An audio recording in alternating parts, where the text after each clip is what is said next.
네, 자산도 내 몸도 건강해지는 시간 건강 365 닥터 인사이트의 김호수입니다.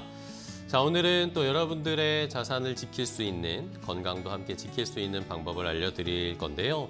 오늘은 특히 암 치료에 실제로 들어가는 현실적인 비용을 좀 산정을 해보고 거기에 맞춘 그에 따른 대비 전략을 함께 세워보도록 하겠습니다. 그리고 또 납입기간과 만기 설정에 따라서 달라지는 보험 구조의 차이도 함께 자세하게 알아보면서 계획도 세워보도록 하겠고요. 또 마지막으로 가입하고 나서 놓치기 쉬운 암보험 보장 범위, 또 약관 점검 포인트까지 실제 사례를 들어서 시청자분들이 좀 이해하기 쉽게 설명해드리고 점검도 함께 해보도록 하겠습니다. 자, 오늘도 보험 닥터 세 분과 함께 이런 내용 알아보도록 할 텐데요. 먼저 첫 번째로 함께 해주실 전문가를 화면으로 먼저 확인을 해보겠습니다.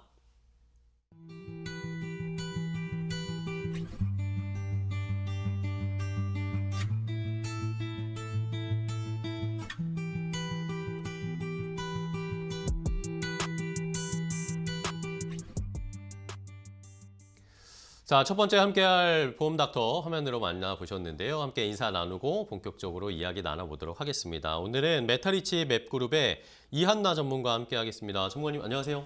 안녕하세요. 네, 시청자분들께 좀 인사 좀 부탁드릴게요. 네, 안녕하세요.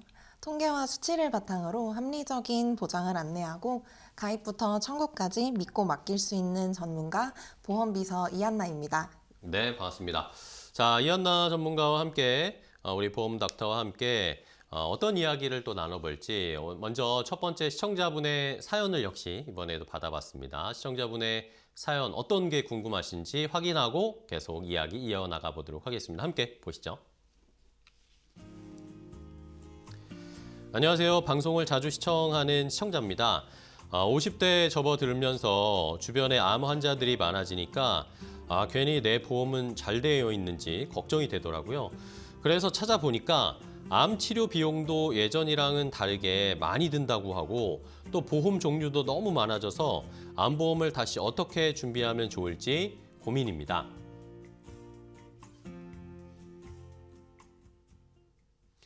자, 첫 번째 시청자분의 사연을 들어봤습니다. 50대 또 자주 방송을 보신다는 시청자분이신데요. 감사하고요. 보험을 준비를 해야 되는데 이제 주변에 암 환자분들도 보시면서 나도 준비해야겠다라는 생각을 더 하시게 된 것 같습니다. 자, 그러면 이한나 전문가와 그 이야기를 조금 더 나눠보도록 할 텐데 보험을 준비하는 데 있어서 큰 기준, 뭐 실제로 드는 비용, 또 시간, 이런 것을 암 치료를 하는데 드는 시간, 이런 거에 따라서 저희가 보험을 준비해야 하잖아요. 이런 큰 기준을 가지고 저희가 어떻게 준비를 하면 좋을까요? 네, 맞습니다. 암 치료에 드는 실제 비용과 네. 치료 기간은 첫 번째로 암 종류, 그리고 두 번째는 병기, 이제 전이인지 초기인지, 그리고 치료 방법, 수술, 항암, 면역, 포적, 그리고 네 번째 급여나 비급여 여부에 따라서 굉장히 크게 달라지게 됩니다. 네. 각각의 상황에 따라 현실적인 평균 범위를 정리해서 말씀드리도록 하겠습니다. 네. 첫 번째, 초기암을 기준으로 수술 중심의 치료를 하시게 된다고 하면요. 총 약 500만 원에서 약 2천만 원 정도의 비용이 발생하시게 되는데요. 이는 수술비 약 300에서 1000만 원, 입원 및 검사 비용 100에서 500만 원, 보조 항암 치료 200에서 800만 원 정도로 건강보험에 적용이 대부분 된다고 생각했을 때 비교적 낮은 비용이 든다고 말씀드릴 수가 있겠습니다. 다만 여기서 로봇 수술, 상급병원 입원, 비급여 약물 등을 사용하신다면 초기 암인 경우에도 불구하고 비용은 좀 급증하실 수가 있겠습니다. 네.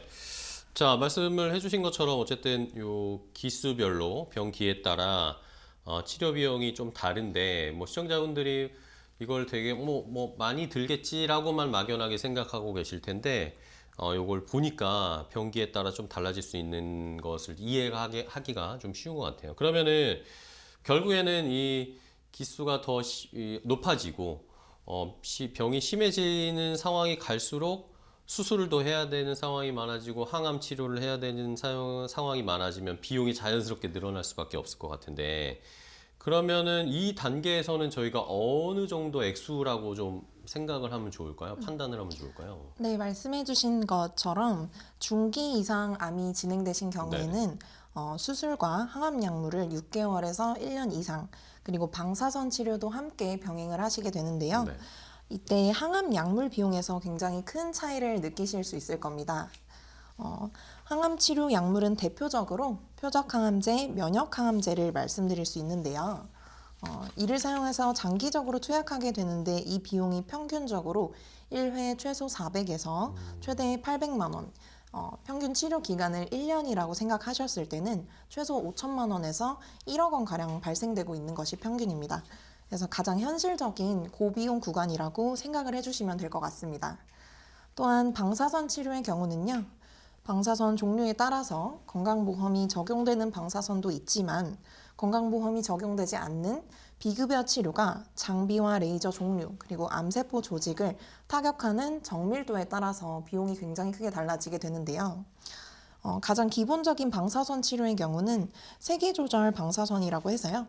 정상 조직의 손상을 줄이는 걸 최소로 하는 치료인데 총 약 400에서 1,000만 원 가량의 비용이 발생하게 되시고요. 또 가장 최근에 여러분들 언론을 통해서도 많이 접해서 알고 계시는 중입자 방사선의 경우 비용이 최소 3천만 원에서 최대 6천만 원 가량 발생하는 것으로 말씀드릴 수가 있겠습니다. 특히 소아암, 전립선암, 폐암 등 모든 암종에 많이 사용되고 있고요.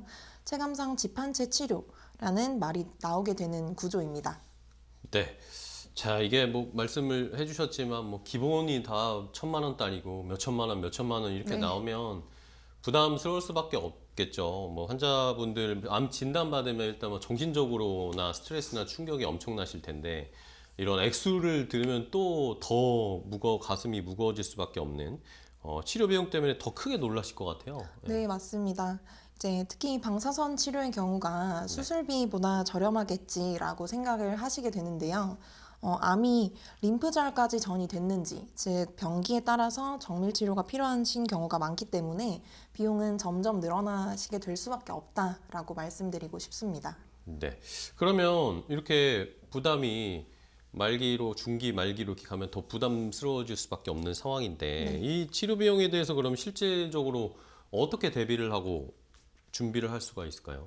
네, 물론입니다. 우리가 가지고 있는 모든 재원이라고 하죠. 네. 즉 돈을 암보험이나 혈관 질환에만 사용할 수 없기 때문에 저는 우선순위를 가지고 보험을 준비를 하셔야 된다고 생각을 합니다.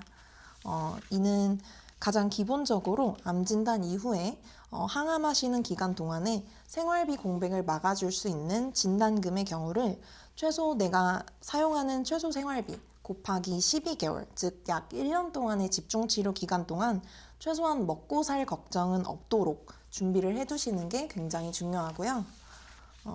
암을 조기에 발견을 하시게 된다면 너무 다행이지만 중기 이상으로 넘어갔을 때, 즉 장기 치료에 들어가시게 될 경우에 약물과 방사선 치료비, 그리고 연간 치료비 최대 금액만큼은 준비를 하셔야 좀 대비가 완전하게 되신다라고 생각이 들고요. 고가의 비급여 치료를 받는다라고 하더라도 금전적으로 부담이 없고 선택지의 폭을 늘리실 수 있도록 또 빠르게 일상생활에 복귀하실 수 있도록 해야 한다고 생각합니다. 이는 암 치료 구조를 전체적으로 보셨을 때 수술, 항암, 방사선, 그리고 추적 관찰 이에 발생하는 실질적인 비용에 대한 대비로서 너무 과도하게 준비하실 필요도 없으시고요. 길어지는 치료 기간에 의료 파산으로 이루어지지 않도록 하는 최소한의 대비가 필요하다라고 말씀드리고 싶습니다. 네.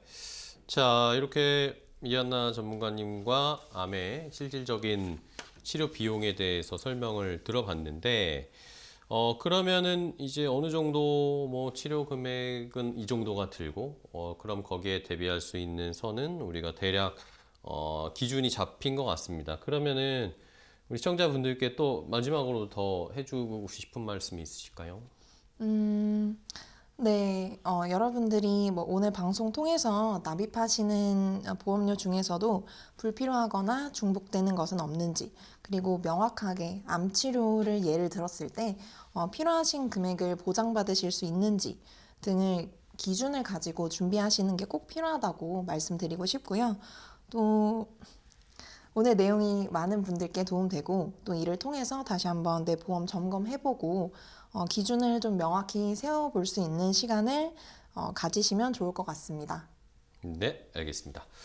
자, 이렇게 이한나 전문가와 함께 첫 번째 암보험을 어떻게 좀 준비하면 좋을지에 대해서 알아봤는데요. 오늘 좋은 정보 알려주셔서 감사하고요. 다음에 또 기회 되면 뵙도록 하겠습니다. 고생 많으셨습니다. 네, 감사합니다. 네, 고맙습니다. 네.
자, 건강 365 닥터 인사이트와 함께하고 계십니다. 이번엔 또 두 번째 보험 닥터와 함께 이야기를 나눠볼 텐데요.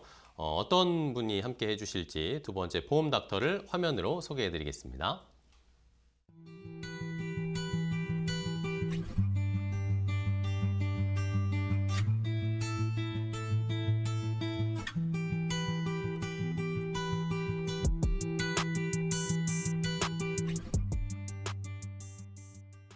자, 두 번째 함께할 보험 닥터 직접 인사 나눠보도록 하겠습니다. 역시 메타리치 맵그룹의 전반석 전문가입니다. 안녕하세요, 전문가님. 네, 안녕하십니까. 반갑습니다. 시청자분들께 인사 좀 부탁드릴게요. 네, 안녕하십니까. 메타리치 맥그룹에서 보험 전문가로 일하고 있는 전반석이라고 합니다. 네, 반갑습니다. 자, 전반석 전문가와 함께 또 역시 시청자분의 사연을 좀 해결해 드리려고 합니다. 어떤 시청자분의 사연이 준비되어 있는지 함께 확인해 보시죠. 안녕하세요. 저는 30대 직장인입니다. 부모님께 물려받은 보험 이제야 관심이 생겨서 보려니까 납입 기간도 다르고 보장 내용도 비슷해서 뭐가 좋은 건지 헷갈립니다. 지금 제가 제대로 준비하고 있는 건지 앞으로 어떻게 정리를 해야 하는지 궁금합니다. 자, 두 번째 시청자분의 사연입니다. 직장을 다니시는 30대 분이시니까 아직 보험에 대한 준비를 완벽하게 하지 못하신 것 같아요. 그래서 가지고 있는 것도 꺼내보고 하시는데 많은 분들이 이런 비슷한 고민을 하고 계실 것 같습니다. 뭐 가입하고 또 지인의 소개로 가입한 이런 것들을 많이 가지고 계시지만 어떻게 해야 되는지 막막하다라고 하시는데, 자, 그러면 우리 전반석 전문가께 좀 여쭤볼게요. 이 보험을 준비하고 보험을 내가 볼 때 중요한 요소들이 있을 것 같습니다. 어떤 요소들을 보면서 평가를 해봐야 될까요? 첫 번째로 말씀드릴 수 있는 것은 보험에 있어서는 보험금을 받을 수 있는 특약이 가장 중요하긴 합니다. 근데 다만 받는 것도 중요하지만 우리가 쓰는 돈 또한 굉장히 중요하다고 말씀드릴 수 있는데, 네네. 이 부분에 있어서 가장 첫 번째 설명드릴 수 있는 것은 납입 기간이라고 말씀드릴 수 있을 것 같습니다. 납입 기간에 따라 그럼 어떤 차이가 있을까요? 뭐 긴 게 좋은 건지 짧은 게 좋은 건지 뭐 시청자분들도 헷갈리실 것 같아요. 맞아요. 근데 첫 번째로 말씀드릴 수 있는 것은 금액, 즉 돈이라고 보면 되는데, 네네. 보통 흔히들 아시는 20년, 30년 납, 우리가 내야 하는 기간을 뜻하는, 그렇죠? 예, 그 뜻하는 거죠. 이 부분에 있어서 보통은 월에 나가는 금액에만 집중을 하는 경향이 있습니다. 하지만 여기서 제가 말씀드리고 싶은 돈은 우리가 내야 하는 총액을 뜻합니다. 보기 쉽게 표로 한번 보시면 좋을 것 같은데, 같은 월납보험료 15만 원을 가정했을 때 20년 납 기준으로 총납보험료 3,600만 원, 그리고 30년 납 기준으로는 총납보험료 5,400만 원으로 총 1,800만 원 금액의 차이가 난다라고 봐주실 것 같습니다. 네, 봐주시면 됩니다. 30년 납 기준으로 총납보험료 즉 5,400만 원 기준으로는 20년 납으로 환산했을 때 월납 22만 5천 원으로 환산이 가능한데 우리가 월에 내는 보험료의 크기도 중요하지만 이렇게 총납입하는 금액 또한 굉장히 중요하다는 사실을 말씀드리고 싶습니다. 그렇군요. 저희는 뭐 사실 월에 얼마나 가는지 이걸 중요하게 생각하는데 이걸 20년 납, 30년 납 하면 기준이 또 액수 총액이 달라지니까 맞습니다. 그것들을 저희가 한번 살펴볼 필요가 있다라고 처음에 짚어주셨고 네. 그러면 이런 금액, 액수 말고 또 다른 거 어떤 거를 봐야 될까요? 한 가지 더 말씀드릴 수 있는 거는 네. 이제 바로 라이프 사이클에 관련된 건데 보험은 저희가 단기적인 상품보다는 장기적인 상품이기 때문에 그렇죠. 첫 번째 사례에 나온 30대 여성 기준으로 말씀을 드리면 20년 납 기준으로는 50세에 완납이 되고요. 그리고 30년 납 기준으로는 60세에 완납 처리가 됩니다. 그렇죠. 그래서 이렇게 보시는 것처럼 장기적인 상품의 보험을 고려하실 때에는 이처럼 납입 기간에 따른 납입 금액의 총액과 납입 종료 시기까지 고려하신 뒤에 선택하시는 것이 굉장히 중요하다고 볼 수 있고 현재 여력이 없이 뭐 월보험료 내시기에 조금 그 여력이 부족하신 분들은 30년 납 또한 나쁘지 않습니다. 다만 그렇지 않고 여력상 가능하신 분들은 20년 납을 선택하셔서 총 납입 보험료와 납입 종료 시기까지 앞당기시는 선택이 굉장히 현명하다라고 말씀드릴 수 있을 것 같습니다. 그렇겠네요. 뭐 조금 이제 여유가 있으시면 아예 빨리 납입을 완료해버리고 그냥 액수도 줄여버리는 게 더 이득이 되는 거고 그게 좀 부담스럽다 하시면 조금 더 잘게 쪼개서 30년 납으로 가져가는 게 좋을 수 있다. 요 차이점을 좀 알아봤고요. 그러면은 이 외에도 또 우리가 보험 준비할 때 더 살펴봐야 될 거, 집중을 해봐야 될 포인트는 뭘까요? 한 가지 더 있는데 이걸로 말씀드리고자 하는 거는 네. 보장에 대한 만기 기간을 좀 말씀드리고 만기 싶습니다. 기간? 네, 맞습니다. 이것도 쉽게 표로 한번 보시면 네. 현재 대한민국 기대 수명 나이를 나타내는 표를 한번 보실게요. 네. 기대 수명이 어떤 거냐면 0세에서 출생한 아이가 앞으로 살아갈 것으로 기대되는 평균 생존 연수를 뜻하는 건데 이것이 왜 보험이 중요하냐?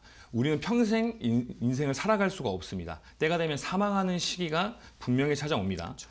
현재 남성 기준 81세, 여성 기준 87세로 기대 수명이 나타내고 있는데 이게 10년 동안 약 2.4세 증가했다라고 봐주시면 될 것 같습니다. 그러면은 이 기대 수명이 보험에는 어떤 영향을 주는 거예요, 그러면? 보험에 미치는 영향을 말씀드리는 거는 보험에도 만기라는 게 있습니다. 네, 그쵸. 그래서 뭐 예를 들면 종신 만기, 100세 만기, 90세 만기, 80세 만기 이렇게 있는데 설정 가능한 만기에 따라서 보험료 즉 금액이 차이가 납니다. 그렇군요. 그래서 만기 설정이 늘어날수록 보험료는 당연히 비싸질 수밖에 없고 다만 여기에서 보셔야 될 거는 지금 내 보험이 과도한 만기 나이대 설정으로 인해서 많은 보험료가 나가고 있는 건 아닌지 혹은 짧은 만기 나이대 설정으로 인해서 추후에 보장이 없는 그냥 보험이 없는 상황이 초래되는 확률이 있는 것이 아닌지에 대해서 꼭 점검을 해보셔야 될 것 같습니다. 만기, 그러니까 내 기대 수명보다 만기가 짧으면 내가 그 나이가 넘어갔을 때는 보험의 보장을 받을 수가 없으니까 맞습니다, 맞습니다. 그걸 미리 잘 고려를 해야 된다. 우리 라이프 사이클이나 수명이 늘어나고 있으니까 그런 것도 생각을 해봐야 돼. 결국에는 뭐 개인적으로 그 라이프 스타일과 상황 또 나이대별, 성별 여러 가지를 고려를 해봐야겠네요. 네, 근데 정확히 이해하신 게 이게 어떠한 상황이 나올지는 아무도 그쵸, 사실 예측하고 할 수가 없기 때문에 그 대신 여기에서 중요한 건 어제 보험은 무조건 있어야 되는 또 상품이기도 하고 그래서 나한테 어울리는 것들이 굉장히 중요하다라고 생각을 하는데 그러니까 나한테 어울리는 게 뭐냐 필요한 것들입니다. 필요한 것들은 분명히 존재하는데 말씀해 주셨던 것처럼 여력, 나이, 성별 그리고 직업 등까지 모든 것을 고려한 뒤에 나에게 본인한테 어울리는 보험을 준비하셔서 나가는 돈에 대한 지출과 받을 수 있는 보험금까지 두 마리 토끼를 잡으시는 게 가장 현명하다라고 보실 수 있으십니다. 알겠습니다. 자, 이렇게 이 라이프 사이클이라든지 또 우리가 고려해야 할 것, 보험을 준비하면서 고려해야 할 것들을 한번 알아봤습니다. 전반석 전문가와 함께 차근차근 알아봤는데요. 전문가님 또 오늘 좋은 정보 알려주셔서 감사하고요. 다음에 또 기회 되면 뵙도록 하겠습니다. 전문가님. 고맙습니다. 네.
자, 이제 세 번째 전문가와 함께 또 이야기를 나눠보겠습니다. 어떤 보험 닥터가 준비하고 있을지 세 번째 만나볼 보험 닥터 화면으로 소개해드립니다.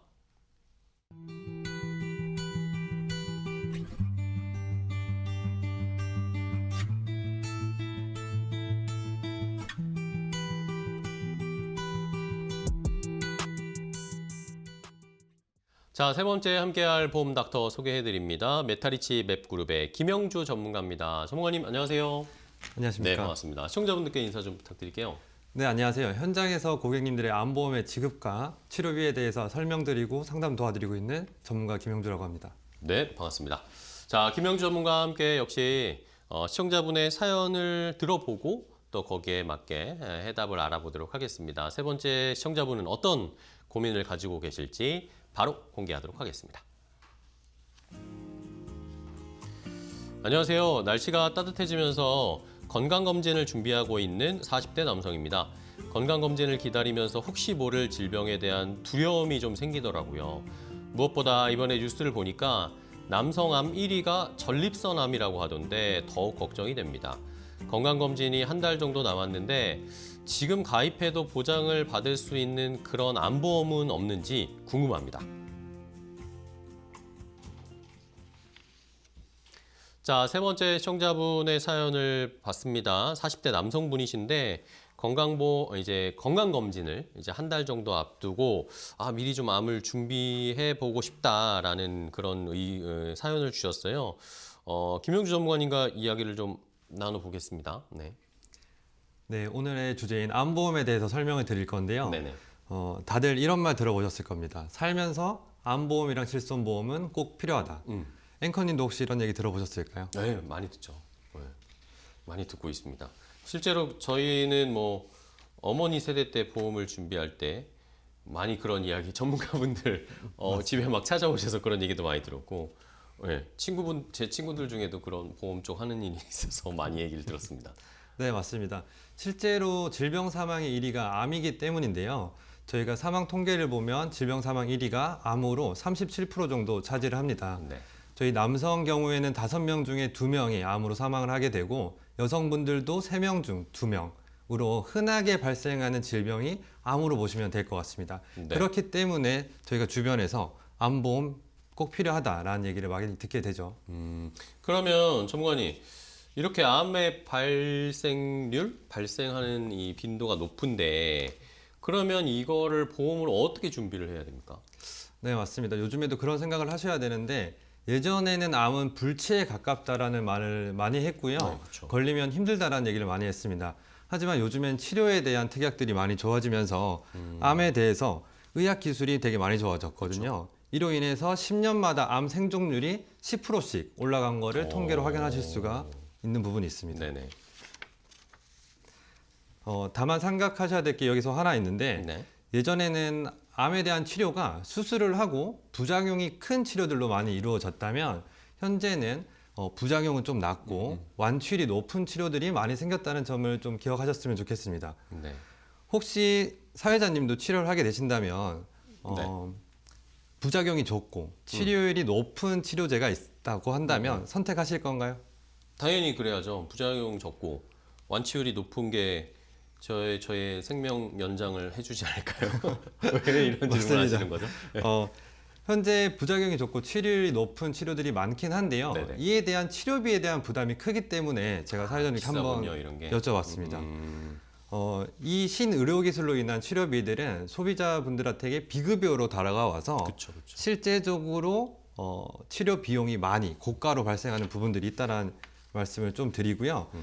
실손보험이 있다고 해도 일일 한도가 있기 때문에 소비자들이 부담하는데 부담감이 크게 오게 되어 있습니다. 그렇죠. 그래서 이 실손보험으로 해결할 수 없기 때문에 치료비 특약이라는 거 활용해서 고객님들이 부담 없이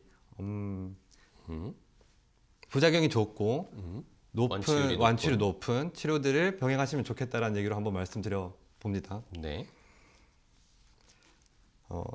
가장 처음 받는 진단금은 누구나 받기 쉽다라는 건 알 수 있지만 다른 특약들보다 보험료가 많이 비쌉니다. 그래서 암에 걸리게 된다면 저희가 우선적으로 경제활동 비용이 많이 발생되기 때문에 고정 지출이 많이 발생하게 되고요. 치료비에 대한 걱정이 클 텐데 이 치료비에 대해서 말씀을 드리면 2세대 표정 항암부터 현재 꿈의 치료인 중입자 치료까지 특약들이 준비되어 있는지 확인이 꼭 필요할 것 같습니다. 네. 자, 그러면 고비용의 완치율이 높은 이런 치료를 받다가 돈이 뭐 여유가 있으시면은 그런 치료를 쭉 받으실 수 있겠지만 뭔가 금전적으로 내가 한계가 온다. 어려운 상황이 오게 된다. 이러면 어떻게 해야 될지가 제일 걱정일 것 같아요. 많은 분들이. 암에 걸리면은 보험 가입도 제한이 되는 그런 부분들이 많잖아요. 제약이 네, 생기게 맞습니다. 되는데 이러면 어떤 대비를 할 수 있을까요? 많은 분들이 암에 걸리게 된다면 고정 지출이 생기고 암 보험에 가입되어 있다 하더라도 진단비만 일회성으로 준비되어 있는 경우가 많습니다. 네네. 이 경우에는 암 진단 이후에 전이 재발되는 경우 치료비에 대한 부담이 커질 수밖에 없다는 점이 있죠. 네. 일회성으로 보장받고 끝이 아닌 만약에 매년 치료비가 나오는 보험 특약이 있다면 어떨까요? 한 5년에서 10년 정도 내가 암에 걸려서 치료를 받는데 부담 없이 보험금이 지급되는 특약이 있다면 그러면은 네. 치료비가 나오니까 부담이 조금은 덜겠죠. 계속해서 받을 수 있으니까. 그러면은 매년 치료비가 나온다니까 점검을 해봐야 할 텐데 치료비 부분 외에 그럼 어떤 부분을 확인을 해볼 수가 있을까요? 네, 맞습니다. 암 주유비 트랙은 이렇게 이제 연간 5에서 10년 동안 나오는 치료비 부분이 있고요. 네. 이 외에 확인해야 될 것들은 암에 대한 범위가 있다고 한번 말씀을 드려보면 좋을 것 같습니다. 표에서 한번 보시면 좋을 텐데요. 네네. 일반 암과 유사암을 제외한 모든 암, 즉 여성 같은 경우에는 유방암, 자궁암, 남성 같은 경우에는 전립선암, 방광암 같은 경우 일반암에 포함되기도 합니다. 하지만 보험사마다 약관이 상이하고 범위가 다르기 때문에 유방암, 자궁암, 방광암, 전립선암들이 일반암이 아니라면 보험금 지급받을 때 적을 수 있다. 그리고 제가 본 고객님들이 알고 있는 금액과 상회할 수 있다는 부분을 알고 계시면 좋을 것 같습니다. 네. 여기서 제가 말씀드린 실제 사례인데요. 네네. 지인분 40대 여성분이신데 자궁암의 진단을 받으셨어요. 실제 본인은 암 진단금이 5천만 원 준비되어 있는지 알고 계셨죠. 근데 실제로 보험금이 지급된 거는 250만 원이셨습니다. 네. 표에서 보여지듯이 이 소외감, 유방암, 자궁암, 전립선암, 자궁암 같은 경우에는 일반암이 아닌 소외감으로 고객님들이 알고 있는 약관상에 다르게 표기되어 있기 때문에 적게 나오는 경우가 있다는 점을 알고 계시면 좋을 것 같습니다. 네. 암보험에 내가 들어가지고 5천만 원 받을 수 있을 줄 알았는데 알고 보니까 이게 소외감으로 분류되어 있어서 250만 원밖에 못 받았다. 그러면은 이제 허탈하시겠죠, 그렇죠? 그러니까 이 약관을 잘 찾아보고 꼼꼼히 체크하는 게 중요할 것 같아요. 네. 네, 맞습니다. 보장에 대한 범위도 되게 중요하고요. 약관도 꼭 중요하지만 그 이외에 또 확인해야 될 것들이 있는데요. 네. 고지 의무 위반과 부담보 기간, 면책 기간에 대한 겁니다. 네네. 제가 현장에서 상담을 하고 활동을 하면서 많이 접하는 부분인데 바로 고지 의무 위반에 대한 부분들이 많습니다. 고지 의무 위반이란 보험 준비 시 가입자의 건강 상태, 병력 등을 보험사에 정확하게 알릴 의무를 고지하는 것인데요. 이를 위반하면 보험금이 전부 지급되지 않을 수도 있고요. 일부만 지급되는 경우도 있습니다. 실제 사례로 40대 여성분의 자궁근종 수술 치료에 대해서 말씀드릴 수 있을 것 같은데요. 이분은 자궁근종을 치료하시고 완치되신 이후에 보험 가입을 하셨죠. 보험 가입을 하시고 난 다음에 2년 후에 자궁암 진단을 받으셨습니다. 그럼 당연히 보험금을 나온다고 생각을 하셨는데 실제로는 보험사가 이를 검토하고 보험금을 지급하지 않았습니다. 이는 처음에 가입할 때 병력을 하지 않았다라는 이유 때문이죠. 그래서 이분은 안타깝게 받지 못하셨는데 고지 의무는 고의든 실수든 보험금 지급을 막을 수 있기 때문에 고지사항에 대해서는 꼭 확인하셔야 될 부분이 있습니다. 네. 고지 의무가 이렇게 좀 그냥 일반 시청자분들은 그냥 넘기는 경우가 많으실 텐데 이게 굉장히 좀 제약이 될 수도 있겠네요. 자, 그러면 고지 의무 말고 또 다른 것들을 보면 뭐 부담보나 면책 기간 이런 거에 대해서도 좀 설명이 필요할 것 같아요. 시청자분들이 어려워하시니까. 네, 알겠습니다. 먼저 부담보 기간에 대해서 설명을 네네. 좀 드리겠습니다. 제 지인 사례로 말씀을 드리면 네. 오래전에 가입하신 보험이 있으셨는데 준비 후 보험 가입 후 1년 6개월 뒤에 암에 걸려서 청구를 하신 이력이 있으세요. 실제로 1년 6개월 정도가 걸리셨으니까 보험금이 나오겠다라고 생각을 하셨는데 가입하셨을 때 보험회사에서 부담보 기간을 3년을 잡아줬던 케이스인 거죠. 이때 부담보가 없는 케이스로 보험 가입을 했다면 보험금을 지급받으셨을 텐데 상황이 달라질 수 있었을 텐데 부담보가 3년 있으셨기 때문에 이 암에 대한 보험금 지급을 못 받았습니다. 반드시 준비하실 때 부담보 기간을 정확하게 체크하는 거 중요하다고 말씀드립니다. 또한 면책 기간인데요. 보험사에서 암보험을 지급할 때 대부분 면책 기간 90일이 있습니다. 네. 즉 90일 이내에 암에 걸리게 된다면 보험금을 지급하지 않는다라는 말이죠. 실제로 건강검진을 2개월 전에 보험 준비를 하시고 건강검진을 받으러 가신 케이스가 있는데 이분도 암의 진단을 받으셨지만 면책기간 90일에 걸리셔서 보험금을 못 지급받는 사례도 있었습니다. 만약에 건강검진을 2개월 전이 아니고 이후에 면책기간이 90일 지난 이후에 건강검진을 하시고 진단 받으셨다면 보험금을 많이 받으셨을 수 있을 텐데 분명히 그런 부분들을 고려해서 보험을 준비하시면 도움이 많이 될 것 같습니다. 네. 자, 우리 앞에서 뭐 시청자분의 사연도 들어봤지만 내가 건강검진 이제 앞으로 한 달 뒤에 할 건데 미리 좀 준비할 수 있냐 이러면은 면책기간 이런 걸 잘 체크를 해보셔야 되겠죠. 아니면 더 미리 준비하셨으면 좋았을 상황이 있을 수도 있으니까 그런 건 체크해 보시고 고지사항뿐만 아니라 부담보 면책기간 이런 대표 사례들 좀 확인을 해봤습니다. 결국에는 보험을 준비할 때 뭐 이런 사항들을 꼼꼼히 준비를 해봐야 할 것 같고 암보장 보험 구조를 재정비하는 것도 필요할 것 같아요. 네, 그렇죠. 이거는 네, 맞습니다. 왜 그럴까요? 암보장 구조에 대한 재정비가 꼭 필요하죠. 오늘 주제인 암보험에 대해서 설명드렸다시피 암에 대한 치료비도 되게 중요하고요. 네. 그다음에 암이 이제 부작용이 적고 완치율이 높은 치료비, 그다음에 암에 대한 보장 범위, 그리고 마지막으로 말씀드렸던 고지 의무와 면책 기간, 부담보에 대한 확인하는 것도 중요하다고 볼 수 있겠습니다. 실질적으로 내 보험에 대한 점검이 부족하다 보면 피해를 보는 부분들이 분명히 있을 텐데 오늘은 암에 대해 어떻게 준비하면 좋을지에 대해서 말씀을 드렸고 도움이 되셨으면 좋겠다는 생각을 합니다. 네, 알겠습니다. 자, 오늘 메타리치 매입그룹의 김영주 전문가와 함께 또 보험 관련된 이야기를 나눠봤습니다. 오늘 또 좋은 정보 알려주셔서 감사하고요. 다음에 또 기회 되면 뵙도록 하겠습니다. 성원님 고맙습니다.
이번에는 메타리치 맵그룹의 김민성 경상지역장과 함께하겠습니다. 전문가님 안녕하세요. 안녕하십니까. 네, 시청자분들께 인사 좀 부탁드릴까요? 안녕하십니까. 보험으로 수도권에서 부산, 그러니까 경상도까지 제패하고 있는 남자 메타리치 맵그룹 김민성 경상지역장이라고 합니다. 안녕하십니까. 네, 반갑습니다. 자, 김민성 지역장님과 함께 전문가님과 함께 어떤 또 보험과 관련된 좋은 이야기를 들어볼지, 좋은 정보를 들어볼지 세 번째 시청자분의 사연도 준비되어 있으니까요. 바로 확인을 해보도록 하겠습니다. 안녕하세요. 실비 보험료가 계속 오르기만 하고 병원은 잘 안 가고 나중을 생각을 해보면 계속 유지해야 할 것 같긴 한데 앞으로 비싸지면 어떻게 하나 걱정입니다. 이 고민을 좀 해결해 주세요.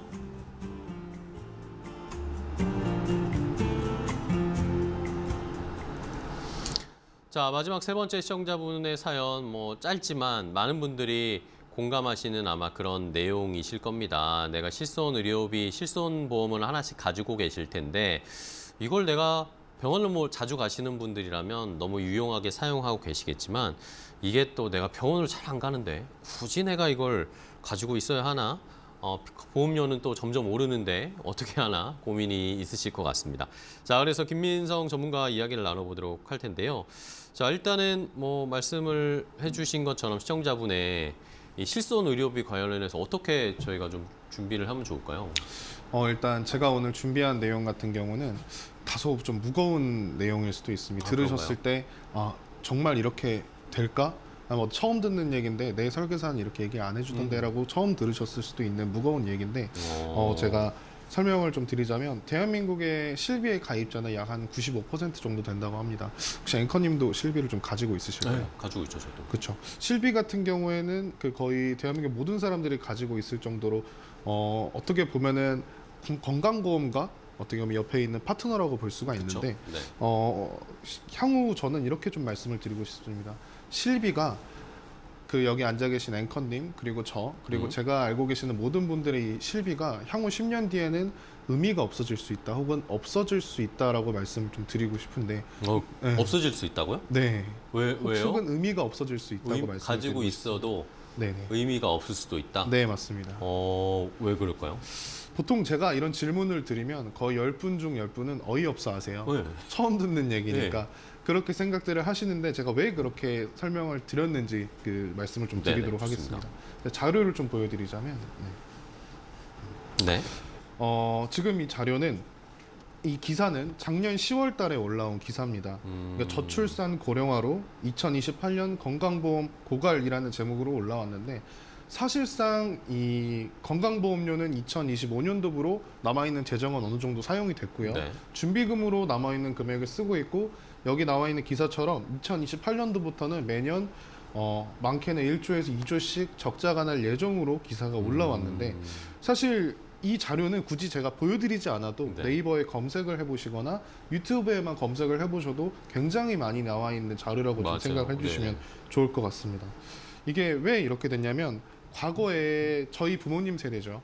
60년대, 50년대부터 60년대생 분들 같은 경우가 열심히 일하시면서 부모님을 케어를 하시면서 건강보험료를 내셨겠죠. 그렇죠. 그분들이 이제 건강보험료를 열심히 내시다가 퇴직하실 나이가 돼서 이제 내가 냈던 건강보험을 그만 내고 우리와 같은 이제 30대, 40대, 많게는 이제 50대 초반 분들까지 은퇴하기 전에 건강보험료 열심히 내서 이제 우리 부모님 세대를 케어를 해야 되는데 그때 이 베이비 부모 세대 분들의 인구가 저희의 인구보다 훨씬 더 많기 그쵸. 때문에 오히려 피라미드 형식의 인구 구조였다면 앞으로는 역피라미드 구조로 가고 있기 때문에 이런 국가적인 어떤 게 재정 문제가 발생을 하였다고 볼 수 있고요. 그래서 결국에는 이 정부는 이 사태를 가만히 둘 수는 없잖아요. 네네. 가만히 둘 수는 없기 때문에 해결책을 예를 들어서 어떤 게 나올까라고 제 전문가 입장에서 생각해 봤을 때 저는 4가지 정도로 생각을 해볼 수 있을 것 같습니다. 첫 번째는요. 아예 이 건강보험 제도, 이 의료보험 제도를 미국이라는 나라처럼 없애버리는 겁니다. 어차피 미국은 자기가 개인 뭐 병원비가 사용을 하던 이런 것들에 대해서 개인이 다 부담을 하고 사보험으로 그렇죠. 거의 사보험으로 처리를 하고 그다음에 병원비 같은 경우에는 나온 그대로 저희처럼 뭐 비급여 급여 이런 부분이 없잖아요. 그렇게 처리를 하되 1년에 한 번씩 세금을 낼 때 어느 정도 공제를 받는다든지 하는데 혹시 앵커님이 생각해 보셨을 때는 그렇게 한다 그러면 지금까지 열심히 내셨던 뭐 앵커님도 열심히 내셨겠지만 저도 열심히 내고 있는 건강보험료를 내고 있던 사람 입장에서는 어떨 것 같으신가요? 이제 다 무용지물이 되는 것 같은 네. 느낌이 들겠죠. 그렇죠. 네. 그래서 아마 제가 말씀드렸던 미국이라는 이 주제 첫 번째는 못 하겠죠. 네네. 그럼 두 번째는 스위스라는 나라가 있습니다. 스위스요. 스위스는 행복률 지수가 굉장히 높은 나라입니다. 네네네. 왜 이 행복률 지수가 높냐면 스위스는 노후를 책임을 져줍니다. 네. 어느 특정 재산 이하이면 상속세도 내지도 않고요. 그리고 물세도 내지 않습니다. 근데 대신에 행복 지수가 높은 이유는 스위스는 노후를 책임을 져주기 때문에 크게 불안감 없이 행복하게 사는 건데요. 근데 스위스의 나라에 가장 대한민국하고 비교했을 때 문제라고 할 수 있는 건 뭐냐면 소득세, 개인 소득세율이 40%입니다. 속세가 엄청 높군요. 그렇죠. 요즘 MZ 친구들 그리고 뭐 여기 앉아 있는 저 그렇고 내가 지금 현재 열심히 벌어서 일한 돈의 40%를 세금으로 가져간다고 하면 건강보험료 때문에 가져간다고 하면은 앵커님 같은 경우는 괜찮으시겠어요? 난리가 나겠죠. 그렇죠, 난리가 나겠죠. 난리가 나겠죠. 그럴 것 같기 때문에 두 번째인 아마 스위스 같이 하는 것도 아마 안 될 거라고 저는 생각을 합니다. 그러면 세 번째, 기초생활수급자분들이나 차상위 계층 분들 같은 경우에는 혜택을 많이 받고 있으시죠. 많이 몸이 불편하시거나 아니면은 뭐 가정사가 있으시거나 하셔서 국가적인 혜택으로 병원비를 혜택으로 내지 않고 있으신데 그분들의 혜택을 어쩔 수 없이 남은 국민들이 혜택을 보기 위해서 정지를 시키는 겁니다. 중지를 시키는 겁니다. 네네. 근데 만약 그렇게 한다고 하면 어떤 일이 발생할 것 같으세요? 그러면 또 불만이 터져나올 수밖에 그렇죠. 없죠. 굉장히 네. 어떻게 보면은 그분들이 병원을 못 가서 생기는 이런 문제들도 생길 수 있다는 거죠. 그렇게 됐을 때 제가 지금 세 가지를 말씀드렸는데 마지막 네 번째가 결국에는 어쩔 수 없는 근본적인 원인을 제거를 하는 겁니다. 이 근본적인 원인을 막는다는 건데요. 그러면 그 근본적인 원인은 뭘까요? 근본적인 원인을 어떻게 막아야 된다고 해주셨는데. 그 원인이 바로 실비입니다. 이게 제가 보여드리는 또 이 자료는 일반 보험사에서 만든 자료와 혹은 제가 만든 자료가 아니고요. 네네. 보건복지부 즉 국가기관에서 네, 정부에서. 그 국가기관 홈페이지에 올라온 공문입니다. 그래서 병원 여기 보면은 공문에 보시면 네. 실손의료보험 개혁이라고 되어 있는데요. 내용을 제가 왜 이렇게 자료를 올렸는지를 보니까 지금까지 실비 가지고 있으신 분들 같은 경우가 병원비가 얼마가 나와도 어차피 실비가 있기 때문에 병원비의 대부분이 처리가 되잖아요. 네네. 그러니까 원래라면 안 와도 되는 뭐 예를 들어서 도수 치료라든지 뭐 이런 물리 치료라든지 이런 것들 또 치료가 부담스럽다거나 아니면 비용이 되게 많이 나와서 안 할 만도 한 치료들을 편하게 지금까지 받고 있으셨는데 그쵸. 이런 건강보험 재정이 악화가 되다 보니까 지금의 사태가 왔다고 어떻게 보면 국가나 보험사는 생각할 수밖에 없는 겁니다. 그래서 이 근본적인 과잉 진료를 막고자 국가는 어쩔 수 없이 결국 민간보험이 실비를 건드릴 수밖에 없게 된 겁니다. 자, 그러면은 이게 진짜 뭐 여러 가지 원인이 있겠지만 가장 어쨌든 큰 원인은 핵심은 말씀해 주신 것처럼 실비 보험을 물론 뭐 전부 다 모든 국민이 그러신다는 건 아니고 그죠? 네. 특정의 분들이 네. 과도하게 치료를 받고 거기에 또 과도하게 건강보험의 혜택을 받고 이런 것들 때문에 이 정도까지 사태가 왔다라고 생각할 수가 있겠는데 네, 맞습니다. 그러면 말씀해 주신 것처럼 아까 진짜 그러면은 이런 실비가 무용지물이 되고 없어질 수도 있는 건가요? 네. 어떻게 되는 건가요? 그래서 국가에서 해결책을 제시한 게 바로 실손 재매입이라는 제도입니다. 네. 실손 재매입이 뭐냐면 1세대, 2세대 그러니까 2013년도 4월 이전에 가입하신 분들 같은 경우는 네. 그분들의 실비를 지금까지 열심히 내셨지만 국가 재정을 위해서 어떻게 보면은 지금 현재 실비로 전환을 시키고 대신에 어느 정도 보상금을 혹은 보험사가 지급을 하는 그런 제도인데요. 이제 이걸 언제 시행할지는 당장이나 아니면 뭐 다음 달이 될지 내일이 될지 이거는 정확히 나온 부분은 결정은 없지만 아직 안 됐고. 결정은 나온 건 없지만 실손 재매입을 한다고 공표를 했고 제가 근데 말씀드릴 것 같은 경우는 제가 초반에도 말씀드렸다시피 실비가 10년 뒤 15년 뒤에는 무의미해진다라고 말씀드렸던 이유 같은 경우가 2013년도 4월 이전에 가입하신 분들은 재매입이라는 어떻게 보면 선택권이라도 있지만 13년 4월 이후 실비를 가입하셨다면 이분들은 선택권조차 없습니다. 이유는 제가 설명을 좀 드리려고 합니다. 네. 아니 이게 왜 13년 4월 이후에는 불가한 거죠? 여기서 꼭 보셔야 될 거는 네네. 2013년도 4월 달 이때 제가 봤을 때는요. 무슨 제가 일이 있었나요, 네, 그때? 맞습니다. 제가 국가도 아니고 제가 보험사도 아니지만 저는 네. 이렇게 생각을 합니다. 국가랑 보험사가 과연 이 사태를 예견을 못했을까요? 실비라는 보험 자체를 만든 순간부터 이렇게 국가 재정이 문제가 될 거라는 걸 예상을 못했을까요? 예견된 것이었다. 예상할 수 있었던 것이었다. 그렇죠. 그래서 2013년도 4월 이후에 가입한 모든 실비에는 지금까지도 가입한 모든 실비에는 독소 조항이 하나가 있습니다. 그게 뭔가요? 뭐냐면 재가입 주기라는 게 있습니다. 재가입 주기요? 네. 2013년도 4월 달부터 21년도 7월 이전에 가입하신 분들까지는 실비를 15년에 한 번씩 재가입을 해야 된다는 독소 조항이 들어있고요. 21년도 7월 20년도 죄송합니다. 20년도 7월 달에 이후에 가입하신 분들 같은 경우에는 5년에 한 번씩 실비를 재가입을 해야 된다는 독소 조항이 들어 있습니다. 네네. 그렇군요. 보장 만기가 되어 있습니다. 네. 그러면은 이 실손보험에 대한 말씀해주신 독소 조항, 네. 재가입 조항 때문에 이것 때문에 그럼 실비를 갈아타야 된다, 바꿔야 된다 그런 이야기가 나오는 건가요? 네, 그렇죠. 왜냐하면 어차피 기존에 1세대 실비로 가입하셨던 분들은 어차피 재매입이라는 선택권은 있겠지만 그 할 이후에 필요가 가입하신 없는 거죠. 분들은 가만히만 있어도 실비를 바꿔야 되는 상황이 놓여진 건데 그렇죠. 문제는 작년부터 출시가 예정이 되어 있던 5세대 실비가 출시가 임박했습니다. 네, 그러니까요. 예, 아마 뉴스나 아니면 뭐 기사로도 많이 보셨고 아마 주변에 계신 설계사분들, 관리자분들한테도 많이 들으셨을 텐데 당장 다음 달 아니 당장 내일 5세대 실비가 출시가 된다 해도 이상하지 않은 상황이고요. 원래는 25년도 하반기에 나온다고 했었는데 지금 1월을 지나서 상반기에는 무조건 출시가 예정이 되어 있습니다. 어쨌든 과거부터 지금까지 새로운 실비가 출시가 될 때마다 좋았던 적은 단 한 번도 없습니다. 네, 그렇죠. 그래서 5세대 실비의 특징을 제가 말씀을 좀 드릴 네네. 텐데요. 5세대까지 나왔다라는 것도 시청자분들 뭐 생소하신 분들도 계신데 저도 뭐 뉴스를 보긴 했는데 네. 구체적으로 5세대 실비는 무슨 차이가 있는 건가요? 일단은 제가 서두에 말씀드렸던 과잉 진료를 막기 위해서 네. 앞으로 그 5세대 실비는 건강보험료 안정을 위해서 3대 비급여인 도수치료, 체외충격파 치료, 비급여 MRI라든지 MLA 치료라든지 아니면 비급여 주사 치료라든지 이런 네네. 것들을 보상하지 않습니다. 어... 그리고 비중증 질환에 대해서도 치료 비용에 대한 자기 부담금이 50%에서 최대 95%까지 되어 있기 때문에 앞으로는 실비만을 믿을 수가 없게 되는 거죠. 보통 이게 실비가 출시되는 주기가 13년에 한 번, 그리고 17년에 한 번, 그리고 20년도에 한 번 이렇게 4에서 5년 주기로 실비가 계속 개정이 되거나 네네네. 출시가 됐습니다. 근데 제가 말씀드릴 게 뭐냐면 13년도 4월 달에 가입하신 실비라고 하면 15년 재가입형이기 때문에 15년 뒤인 28년 4월 달이 되겠죠. 그때 실비를 재가입을 한다고 하면 이제 당장 나올 5세대 실비로 5세대. 가셔야 되겠지만 그렇죠.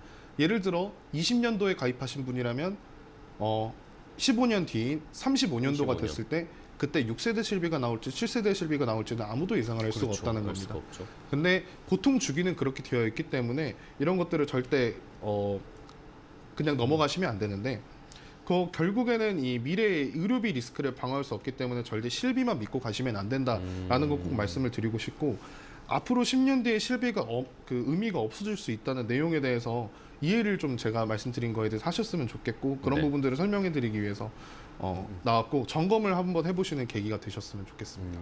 그러면 마지막으로 시청자분들께 내가 실비를 뭐 대부분 가지고 계실 테니까 네.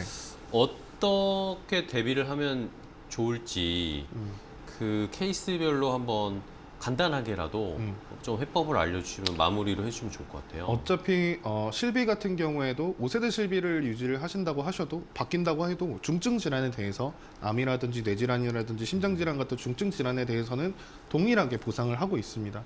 근데 문제가 되는 건 비중증 질환 그러니까 그냥 편하게 병원 다니시는 거에 대해서 보장이 안 되기 때문에 그런 부분들에 대한 뭐 예를 들어서 입원비라든지 수술비라든지 통원비라든지 이런 부분들을 세세적인 특약들을 준비를 해 놓으시거나 혹시나 내가 보험이 어떻게 되어 있는지 미리 꼭 점검을 해 보시는 걸 추천을 드립니다. 알겠습니다. 자, 이렇게 실비보험 관련해서 그냥 실비는 뭐 당연히 있는 거지라고 많은 분들이 생각을 하시는데 어쨌든 건강보험 재정과 이런 여러 가지 외부적인 요인들 때문에 실비가 또 그 효력이 많이 줄어들 수도 있는 상황이다라는 것을 시청자분들도 인지를 하고 계셔야 될 것 같아요. 그리고 나서 또 바뀔 수 있는 것에 내가 대응을 하셔야 하니까 그냥 방치해 두시면 안 된다라는 걸 우리 김민성 전문가께서 다시 한번 강조를 해 주셨습니다. 자, 오늘 메타리치 맥그룹의 김민성 경상지역장과 함께 했는데요. 오늘 또 전문가님 좋은 정보 자세하게 잘 설명해 주셔서 감사하고요. 네. 다음에 또 뵙도록 하겠습니다. 고생 네, 많으셨습니다. 감사합니다. 고생했습니다.